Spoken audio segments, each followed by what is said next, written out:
20% de la population française est hypertendue. Donc c'est pourquoi aujourd'hui nous allons faire un gros plan sur l'hypertension artérielle. Car un Français sur 5, c'est quand même pas rien. Cette pathologie maintenant bien connue consiste à une augmentation anormale de la pression de votre sang, ce qui par conséquent augmente également la pression sur vos artères. Elle reste une des pathologies chroniques silencieuses les plus risquées si elle n'est pas traitée correctement. De plus, le facteur de risque de développement augmente énormément avec l'âge suite à une diminution de la souplesse de vos artères. On atteint ainsi un risque de plus de 65% de développer de l'hypertension après 65 ans, selon l'INSERM. Le problème majeur de cette pathologie, c'est qu'elle est asymptomatique, donc sans aucun symptôme apparent, jusqu'à ce que des complications se développent, ce qui en fait une maladie silencieuse, vicieuse et donc dangereuse. Dans cette vidéo, nous allons donc traiter les causes de l'hypertension artérielle avec un petit rappel sur le diagnostic, les symptômes et complications, et bien sûr les solutions nutritionnelles pour lutter contre ce fléau. Alors c'est parti pour rompre le silence. On distingue deux types d'hypertension, la primaire qui représente 85% des cas, et la secondaire qui est souvent la conséquence d'une pathologie associée. Les causes de l'hypertension primaire restent incertaines, mais de nombreux facteurs favorisent son apparition et son maintien. Comme expliqué en introduction, l'âge est une des conséquences non négligeables en raison de la diminution de la souplesse de vos artères, ce qui va forcément augmenter la pression sanguine. Pour vulgariser un petit peu le phénomène, c'est tout simple, si on gonfle un ballon de baudruche, vous allez voir qu'il se gonfle assez facilement car le plastique est assez souple et se détend donc facilement. Mais vous comprenez bien qu'il vous faudra largement plus de souffle et donc de pression pour pouvoir gonfler un ballon de foot qui a lui un plastique un petit peu plus rigide cette fois-ci. C'est un peu la même chose qui s'opère sur vos artères. Cette rigidité entraîne donc une pression sanguine plus grande que la normale pour pouvoir faire circuler le même volume de sang qu'auparavant. On trouve également des facteurs liés à l'origine ethnique, ou encore un terrain propice au développement si votre famille proche en souffre également. Pour ma vision des choses, je pense que la transmission des habitudes alimentaires des parents aux enfants et des cultures alimentaires affecte de manière non négligeable ces deux paramètres. L'alimentation joue pleinement sur le facteur du développement de l'hypertension. En effet, et c'est maintenant bien connu, la surconsommation de sel augmente drastiquement le risque de développement, car le sel a un effet de rétention d'eau, et par conséquent augmente le volume sanguin. Et qui dit plus de volume à transporter dans un milieu clos, dit forcément une augmentation de la pression. Si on revient à notre ballon de baudruche, si vous mettez trop d'air dedans, la pression augmente de plus en plus sur la paroi, jusqu'à le faire exploser. Bon, bien sûr, nos artères ne sont pas prêtes à éclater non plus, mais cette pression favorise grandement les risques d'infarctus, d'AVC ou d'insuffisance cardiaque. Les personnes atteintes d'hypertension artérielle mangent pour la plupart trop de sel et transmettent cette habitude à leurs enfants, augmentant par conséquent le risque de développer à leur tour cette pathologie. On reparlera des sources de sel dans vos assiettes en fin de vidéo, car le sel est présent et caché un peu partout malheureusement.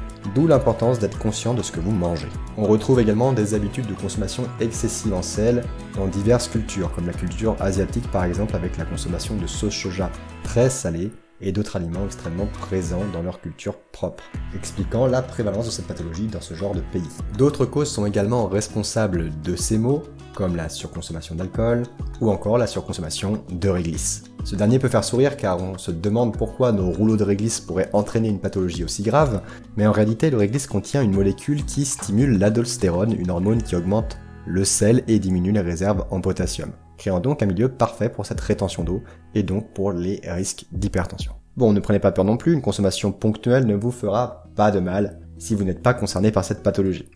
On notera bien évidemment que le surpoids, l'obésité et l'hypercholestérolémie sont des facteurs aggravants, ainsi que le tabac et le stress. Pour le mode de vie, le manque d'activité physique et la sédentarité augmentent les facteurs de risque ainsi que les risques cardiovasculaires. Donc n'oubliez pas de rester actif. Attention à la confusion, l'activité physique ce n'est pas du sport, ne confondez pas. La marche, les escaliers, le jardinage, le ménage, faire les courses restent également des activités physiques. En gros, dès que vous bougez, c'est une activité physique. Bref, tous ces facteurs de risque, c'est pour les 85% des cas d'hypertension. Les 15 autres pourcents restent la résultante d'hypertension secondaire, qui s'accompagne donc de pathologies spécifiques. Je ne vais pas toutes les expliquer ici, en raison de la particularité de chacune, mais si jamais certains vous intéressent particulièrement, signalez-le moi, et je pourrai vous faire une vidéo dédiée sur ce sujet. On retrouvera donc l'obésité, l'apnée du sommeil, l'hyperaldostéronisme primaire, les maladies rénales, le syndrome de Cushing, l'hyperthyroïdie, l'agromégalie ou encore l'alcoolisme. Bref, de nombreuses pathologies auxquelles on pourrait rajouter les contraceptifs oraux, les anti-inflammatoires non stéroïdiens, les corticoïdes ou encore la cocaïne, qui pourront avoir une interaction avec votre tension. Vous l'avez donc compris, l'hypertension ne rigole pas. Pour les symptômes, comme expliqué, cette pathologie est fourbe et sera donc asymptomatique jusqu'à la complication sur un des organes, comme le cœur, le foie ou encore votre rétine. qui sont souvent les premiers touchés. On pourra quand même noter quelques retours en fonction des personnes avec une prévalence pour les maux de tête, des vertiges, de la fatigue, des troubles de la vision ou encore des saignements de nez, mais ces symptômes restent non spécifiques à l'hypertension et pourraient très bien être résultantes d'une autre pathologie. Il sera donc très important de surveiller votre tension en demandant un check-up régulier à votre médecin, et de manière plus régulière avec l'augmentation de votre âge. Plus elle est diagnostiquée tôt, moins les répercussions sont graves. Pour le diagnostic, je vous mets les pressions artérielles qui correspondent aux différents stades de l'hypertension. Lorsqu'on diagnostique une hypertension, il est très important de bien réaliser l'anamnèse, donc l'enquête sur vos habitudes de vie et de consommation. Je vous mets les choses à vérifier sur ce petit diapo, afin de ne pas me répéter plusieurs fois dans cette vidéo. Ça y est, maintenant vous savez ce qu'est l'hypertension, les causes potentielles de son apparition, mais concrètement, quelles sont les solutions. En tant que diététicien, je vais donc vous partager les solutions qui sont de mon domaine, donc de la nutrition. Il va sans dire que l'hypertension étant une pathologie chronique, un suivi pluridisciplinaire est conseillé. Et votre médecin pourra également vous donner un traitement de fond à base d'anti-hypertenseurs en fonction du type et du stade de votre pathologie. La nutrition sera donc intéressante surtout pour les hypertensions primaires, soit 85% des cas. L'axe numéro 1, c'est la réduction du sel. Actuellement en France, on consomme environ 9 à 10 grammes de sel par jour, mais pourtant les recommandations sont bien à 5 grammes pour le maintien de votre santé. Dans le cas d'une hypertension, on préconise même un apport de moins de 3,75 grammes de sel par jour. Dans le cadre d'une prise en charge, même si on n'atteint pas ces objectifs, une diminution de plusieurs grammes de votre alimentation actuelle est déjà une victoire. Pour pouvoir réduire le sel, il faut savoir où il se cache, car il se cache bien. La source la plus simple à trouver, c'est le sel de rajout, qui se cachera donc dans le sel de table, donc ce que vous allez rajouter pendant les cuissons et sur vos repas par la suite, dans les bouillons cuisson, les préparations d'aromates, les sauces Maggi en Alsace par exemple, ou encore les sauces soja, comme on en a parlé juste avant. Il sera donc important de les retirer de l'assaisonnement, ou au moins de les doser de manière consciente, et de privilégier les épices pour augmenter le goût, comme le curry, le paprika ou encore le poivre, si vous trouvez que vos repas manquent de goût. Par la suite, on a bien sûr les produits transformés, préparés ou encore les conserves, qui en sont remplis. Donc vérifiez bien à regarder systématiquement vos étiquettes, en prenant en compte la quantité de votre portion consommée. Pour les conserves et les pots, qui sont également très salés, on veillera à les limiter et à bien sûr penser à les rincer avant consommation. Ça ne retirera pas tout le sel, mais ça le diminuera déjà. Pour les aliments riches en sel, on va juste en parler juste après, mais je peux déjà vous dire une petite liste, on retrouvera forcément les charcuteries, les fromages et les pains et dérivés qui en sont principalement gorgés, donc ce sera ces éléments-là à faire attention en particulier. Et bien sûr, on aura les restaurants et fast-food qui en contiennent une quantité énorme et non négligeable. Il sera impératif de rester conscient à ce que vous mangez durant ces sorties, surtout pour ce dernier.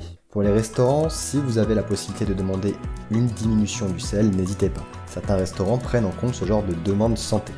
Pour en revenir sur les aliments salés, je vous ai mis ce petit tableau qui contient des indications pour chacune des catégories. Si on veut vite faire le tour, on fera toujours attention aux oléagineux d'apéro, donc tout ce qui est cacahuètes, noix de cajou qui sont principalement salées. Optez toujours pour les versions non salées, ça sera toujours mieux.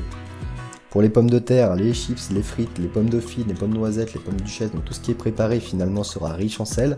Par contre, la pomme de terre de base n'est pas du tout riche, donc vous pouvez la cuisiner vous-même pour avoir la main sur la quantité de sel.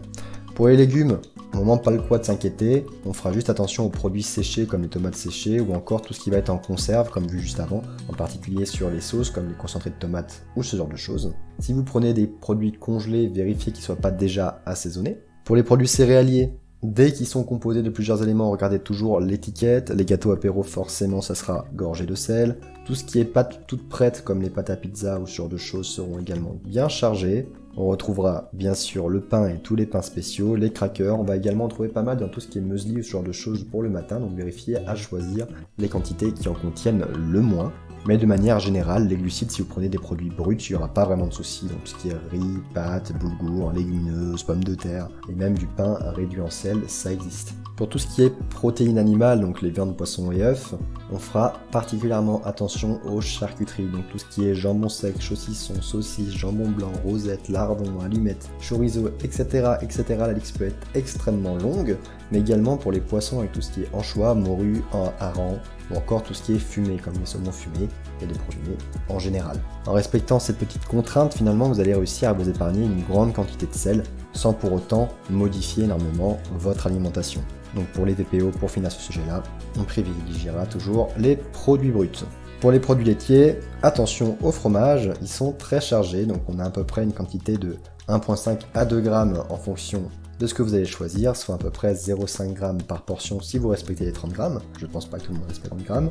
Mais bonne nouvelle pour les amateurs de fromage, il en existe quelques-uns qui sont beaucoup moins salés que d'autres. Par exemple, l'emmental, la ricotta ou encore la mozzarella sont très peu sodés finalement, donc ils pourront être utilisés en priorité si vous êtes féru de fromage. Dernier petit point pour les aliments salés, faites attention aux eaux minérales qui sont parfois très riches en sel, parce qu'elles sont très riches en minéraux de manière générale. Privilégiez toujours les eaux de source qui sont nettement moins chargées en minéraux, surtout si vous avez de l'hypertension.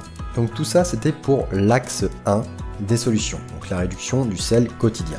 On va donc retrouver l'équilibre alimentaire global qui sera très important avec une vigilance particulière sur le potassium et sur les fibres. Je vous ai fait des vidéos dédiées sur chacun des sujets finalement pour pouvoir répondre à cette question. On pensera bien sûr à maintenir une bonne hydratation à 1,5 litre et minimum, adaptée en fonction des cas. Pour le troisième et dernier axe, c'est tout ce qui est cause annexe, donc qui pourra représenter également des risques pathologiques auxiliaires, donc comme la consommation modérée en alcool. Pour vous faire court, c'est 1 à 2 verres maximum pour les hommes par jour et 1 verre maximum par jour pour les femmes, et ça pas tous les jours. On veillera à une composition des graisses optimale en cas de cholestérol ou de dyslipidémie. Pour le tabagisme, le sevrage sera vivement recommandé. L'activité physique régulière, on en a déjà parlé, ça va lutter contre les problèmes cardiovasculaires, donc c'est très important de la faire, même s'il n'y a pas de perte de poids associée, ce sera toujours un très bon point pour votre cœur.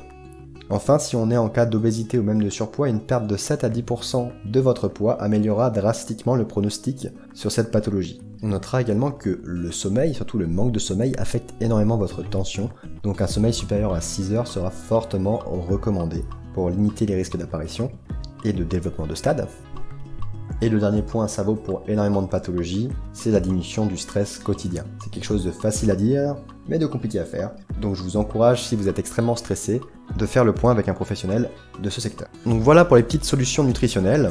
Aujourd'hui, je ne vais pas vous faire un cas pratique directement avec un patient type, mais plutôt vous proposer quelques idées de repas ou d'exemples pour pouvoir voir à peu près à quoi ça correspond d'avoir moins de 4 grammes de sel par jour. Donc, je vous ai mis ça dans le petit tableau avec des grammages, mais bien sûr les grammages ne sont pas adaptés à tout le monde, j'ai pris des grammages plutôt standards pour réussir à évaluer un petit peu le taux de sel de chacun des repas. Donc vous pouvez le voir finalement en mangeant des choses assez variées et sans pour autant se restreindre, on arrive à avoir des repas qui ne dépassent pas les 3 grammes de sel par jour, si on n'a pas de sel de rajout naturellement. Bien sûr, c'est pas parce qu'il y a écrit 4 grammes de sel qu'il faut forcément les atteindre, on peut très bien manger sous ces recommandations-là. Mais le but, c'est pas de les dépasser énormément. Et je le répète, si déjà vous arrivez à diminuer même de moitié votre consommation de sel actuelle si vous en consommez énormément, ce sera déjà une bonne victoire pour votre hypertension. Suite à l'analyse de votre alimentation, votre diététicien saura ce qui est le plus intéressant à modifier dans votre assiette afin d'atteindre l'alimentation parfaite pour votre pathologie. Le but est que cela reste simple sans pour autant être uniquement des exclusions alimentaires. Rappel, en nutrition, on cherche à adapter et à solutionner vos habitudes en fonction de vos contraintes et non à interdire des aliments bêtement. Bien sûr, plus le stade de votre hypertension sera avancé, plus la précision devra être avancée également. Pour conclure, l'hypertension artérielle est une pathologie silencieuse à surveiller avec des causes difficiles à diagnostiquer. La prise en charge personnelle afin de traiter votre propre cas est donc la plus recommandée en vue des complications morbides de cette pathologie. Pour rappel, les complications peuvent être un AVC, un infarctus, une insuffisance rénale et cardiaque, une rétinopathie et la plus terrible de toutes, la mort. Donc si vous êtes dans la tranche d'âge à risque ou si vous retrouvez des éléments, des causes qui ont fait sens à votre cas, comme une surconsommation de sel, un manque d'activité ou ce genre de choses, n'oubliez pas de demander un check-up à votre médecin. Réagissez vite afin de continuer votre vie paisiblement sans cette vicieuse pathologie silencieuse. J'espère que cette vidéo vous a éclairé et vous a plu. N'oubliez pas de liker et sur ce, mange bien, bouge bien, dors bien. Tchuss!